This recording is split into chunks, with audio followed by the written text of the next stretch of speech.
Selamat datang di Pojok Santai.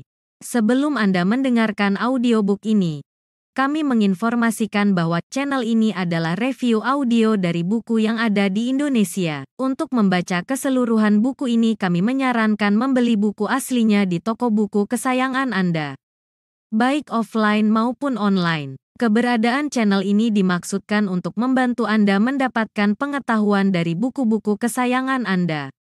Jangan lupa untuk subscribe, like, dan komen. Selamat datang di Pojok Santai, channel khusus yang membahas komik dan novel dengan cara asik. Dermaga di Pantai Laut Selatan selalu ada pesta setiap tahunnya. Ramai dikunjungi oleh para jago-jago silat ternama. Gerangan, siapa yang mengadakan pesta di sana? Dan untuk apa mereka ada di sana? Yuk, langsung saja disimak video kali ini.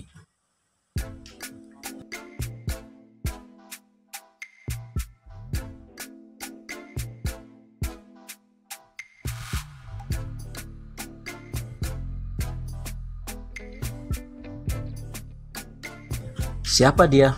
Tanya pemuda itu bernada iseng. Kalau tidak salah, namanya Rengganis. Iya, Nyai Rengganis, jawab Karti yakin. Pemuda itu langsung berpaling dan menatap tajam pada wanita di dekatnya itu. Wajahnya berubah tegang dan memerah.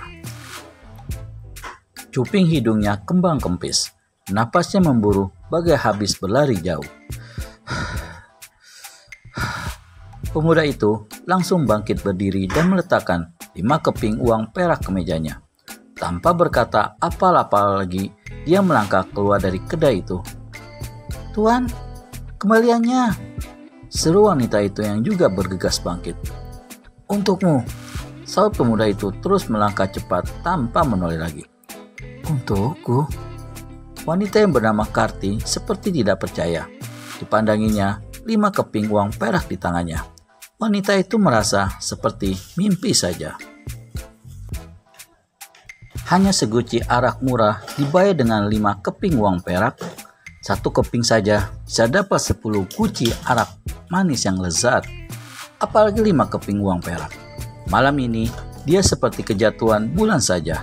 Bergegas dihampirinya pemilik kedai untuk membayar minuman pemuda itu. "Hei, Karti, mau kemana kau?" seru pemilik kedai ketika melihat Karti bergegas pergi. "Pulang," jawab Karti. "Pulang? Tapi..." "Iya, malam ini aku sudah cukup memperoleh penghasilan." "Hei!" Pemilik kedai itu memang tidak tahu apa yang telah didapat wanita pelayan dan penghibur di kedainya ini. 5 keping uang perak sangat berarti dan besar nilainya bagi penduduk desa di pesisir pantai selatan ini. Harga arak memang mahal, tapi untuk kebutuhan sehari-hari, 5 keping uang perak sudah lebih dari cukup. Karti bergegas berlari pulang dengan wajah berseri-seri. Sementara pemilik kedai itu hanya melongo saja tanpa mampu berbuat apa-apa lagi. Memang tidak hanya liukan Karti saja menjadi pelayan dan penghibur di kedai itu. Masih ada wanita lain. Pemilik kedai itu pun tidak peduli lagi.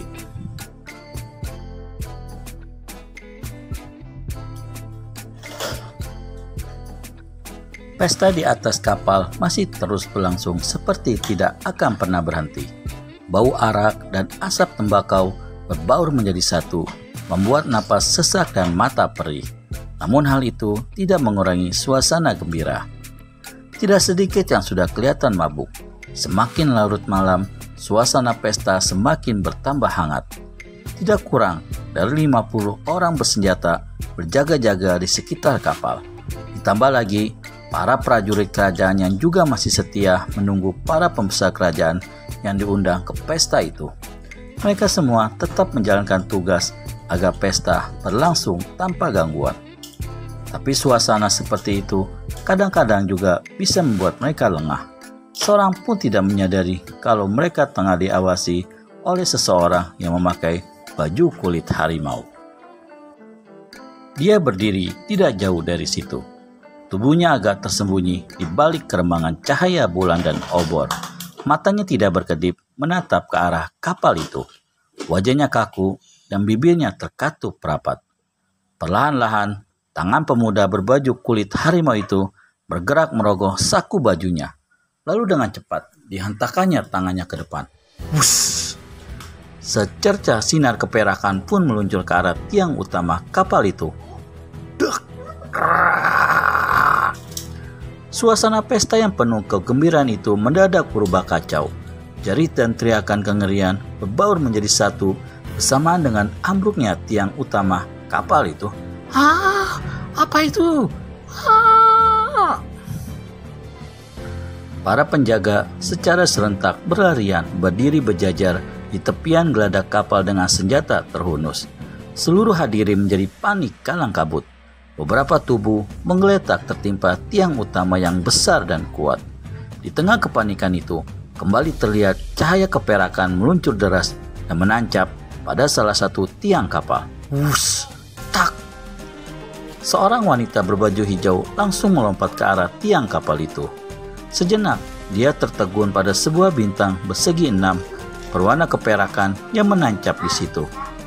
Benda itu besarnya tidak lebih dari telapak tangan orang dewasa. Wanita berbaju hijau yang ternyata adalah Rengganis mencabut bintang perak bersegi 6 yang menancap dalam tiang di tiang tadi. Sebentar benda itu dipandanginya. Sementara 3 pengiring setianya, Ganis, Ganang, dan Gamar sudah menghampiri. Laki-laki tua itu segera merebut bintang perak dari tangan Rengganis. Mustahil, gumamnya mendesah. Kau kenal dengan benda itu, Paman Jantara? Tanya Rengganis. Ya, aku tahu betul pemiliknya. Tapi, rasanya tidak mungkin. Ujar laki-laki berjubah merah yang bernama Jantara dan berjuluk si tongkat sambar nyawa itu. Kepalanya menggeleng-geleng menyatakan keheranannya. Adik Branta, lihatlah benda ini, kata si tongkat sambar nyawa lagi. Seorang laki-laki tua lainnya yang mengenakan baju indah segera mendekat. Dia selalu dikawal 2 orang berpakaian prajurit kerajaan. Sepertinya laki-laki tua berpakaian indah itu adalah pembesar kerajaan. Setelah mengambil bintang persegi 6 dari tangan si tongkat sambar nyawa, benda itu pun diperhatikannya sebentar. Kepalanya juga menggeleng-geleng keheranan. Rasanya tidak mungkin dia masih hidup, gumam laki-laki yang dipanggil Branta itu. Apa mungkin dia punya nyawa rangkap? Celtuk salah seorang yang juga sudah tua. Tidak mungkin ada orang yang bisa hidup dengan kedua kaki buntung dan mata buta, bantah Jantara. Kalau bukan dia, lalu siapa? Branta seperti bertanya pada dirinya sendiri. Jantara tidak langsung menjawab, tapi hanya memandangi semua orang yang berada di sekelilingnya. Mereka adalah tokoh rimba persilatan dan para pembesar kerajaan yang memiliki kepandaian cukup tinggi. Rata-rata, mereka semua kenal akan benda berbentuk bintang segi 6 yang terbuat dari perak itu. Hanya mereka yang masih muda-muda saja yang kurang paham terhadap benda itu. Rengganis sendiri masih bingung dengan pembicaraan orang-orang tua di sekitarnya. Teka-teki itu masih belum terjawab, tapi telah disusul oleh suara siolan nyaring yang disertai dengan pengerahan tenaga dalam berkekuatan tinggi. Beberapa orang yang hanya memiliki kepandaian pas-pasan mulai terpengaruh oleh suara siulan itu. Gendang telinga mereka terasa sakit meskipun telah menutup telinga rapat-rapat dengan kedua tangan.